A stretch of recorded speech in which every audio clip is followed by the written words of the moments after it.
Hello, praise the lord. అందరూ బాగున్నారా? దేవుని యొక్క మహాకృప ఈ దినము కూడా పరిశుద్ధాత్మ దేవుడు మనందరితో మాట్లాడని ఇష్టపడుచున్నాడు. చూద్దాం. కీర్తన గ్రంథము 55వ అధ్యాయము 22వ వచనములో ఈ విధంగా రాయబడింది. నీ భారము యెహోవా మీద మోపుము, ఆయనే నిన్ను ఆదుకొనును.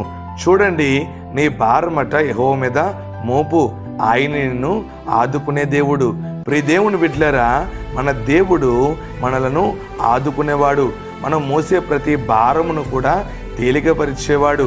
దావీదు కీర్తనకారుడు అంటున్నాడు ఏమనంటే, నీ భారమట ఆయన మీద మోపు. ఈరోజు నువ్వు ఏ భారాన్ని మోస్తున్నావు? ఈరోజు నీ పరిస్థితుల భారాన్ని నువ్వు మోస్తున్నావేమో. నీ జీవితంలో నువ్వు మోయలేని భారాన్ని నువ్వు మోస్తూ ఉండొచ్చు. కానీ ఈ ఉదయకాల సమయంలో దేవుడు నీతో మాట్లాడుచున్నాడు ఏమనంటే, నీ భారము నా మీద మోపు.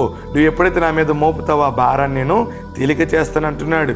ఎందుకనంటే ఆయన ప్రతి ఒక్కరి భారమును కూడా ఆ భారమును వారి జీవితంలో భారంగా ఉంచే దేవుడు కాదండి.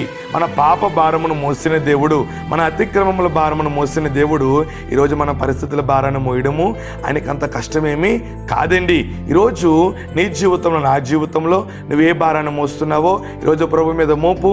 ఆయన మీద నీ భారాన్ని వేయి, ఆయనే తేలికపరుస్తాడు. నీ జీవితంలో తప్పనిసరిగా ఆయనే కార్యము చేయునుగాక. ఆమేన్, ఆమేన్, ఆమేన్.